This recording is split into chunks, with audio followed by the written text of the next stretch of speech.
Sir వైజాగ్లో success meet పెట్టారు, అక్కడ అమ్మాయి ఇక్కడ అబ్బాయి సినిమా. అసలు ఇక్కడ ఆ సినిమా తీయాలని ఎలా అనిపించింది సార్? ఆ కాన్సెప్ట్ ఏంటి అసలు? అదే ఎంటర్టైనింగ్ వేలో కథ చెప్పాలి అనే కాన్సెప్ట్తోనే ఉన్నాం సార్ మేము. నితిన్ భరత్ అలాంటి ఒక కథ చెప్పినప్పుడు సందీప్ ద్వారా మాకందరికీ చాలా ఎగ్జైట్మెంట్ వచ్చింది. ఎందుకంటే రీసెంట్ టైమ్స్లో ఇలాంటి కథలు ఎక్కడ వినట్లేదు కదా. సో ఇలాంటి ఒక డ్రామా ఉన్న కథ, సో ఏదైనా లాజిక్లు ఆలోచించి ట్విస్ట్లు ఆలోచించే కథ కాదు ఇది. సరదాగా మనం వచ్చి నవ్వుకొని వెళ్ళిపోతే అంతకంటే ఎంటర్టైన్మెంట్ ఏముంటుంది సార్. నేను సో అదే పాయింట్ మీద ఉన్నాము. ఆ లైన్ చెప్పినప్పుడు మేము అదే హ్యాపీ ఫీల్ అయ్యాము. సో మా అందరికీ అది ఈరోజు ప్రేక్షకులు అదే కనెక్ట్ అయి నవ్వుతుంటే భలే సరదాగా ఉంది ఆ సినిమా.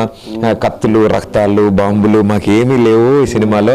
హ్యాపీగా వచ్చి చూసి నవ్వుకుంటూ వెళ్ళిపోయి చాలా రోజులు అయిందని చెప్తుంటే వాళ్ళు నవ్వులే సార్. మాకు ఆ అప్రిషియేషన్. సినిమా అంతా కామెడీతోనే నిండిపోయింది అని చెప్పేసి అనుకుంటున్నారు. బయట కూడా ఎంతో గర్వంగా చెప్పుకోవచ్చు. కామెడీని చాలా ఎలా చూపించాలో అలా చూపించారు.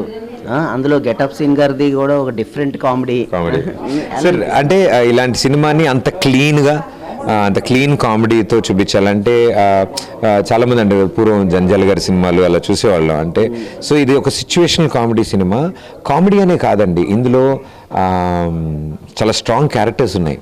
అటు రాజా వాళ్ళ అమ్మ ఝాన్సీ గారి మాట అంటే మీరు చూస్తే చాలా స్ట్రాంగ్ క్యారెక్టర్. రోహిణి గారు క్లైమాక్స్లో నాకు చెప్పేది చాలా స్ట్రాంగ్ పాయింట్. అండ్ త్రూ అవుట్లో మాది రాజాది ఆ కెమిస్ట్రీ కూడా, ముద్దు కృష్ణ రాజా కెమిస్ట్రీ కూడా పండడం. అండ్ ఆ కథనం అంత ఎంటర్టైనింగ్గా ముందుకు వెళ్ళడం నిజంగా వర్కౌట్ అయింది సార్.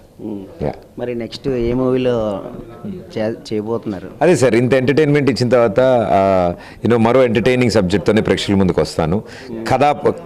కథ చెప్పడానికి మళ్ళీ వస్తాను. చివరిగా అమ్మకు ఒప్పించారా? అంతే సార్, ఒప్పించిన. పర్సనల్గా అవి జరుగుతూ ఉంటాయి, ప్రొఫెషనల్లీ ఇలా జరుగుతూ ఉంటాయి. రెండు బ్యాలెన్స్ చేస్తా year. Hi, this is Pradeep Machiraju. 6K news ప్రేక్షకులందరికీ నమస్కారం. మా సినిమా అక్కడమ్మ ఇక్కడ అబ్బాయి థియేటర్స్లో ఉంది. తప్పకుండా మీ ఫ్రెండ్స్ అండ్ కుటుంబ సభ్యులతో కలిసి వెళ్ళి ఈ సినిమా చూసి ఎంజాయ్ చేయండి. Like and hi, this is Pradeep Machiraju. మీరు చూస్తున్న 6K న్యూస్ ప్రేక్షకులందరికీ all the best. Please do subscribe 6K News channel. Follow.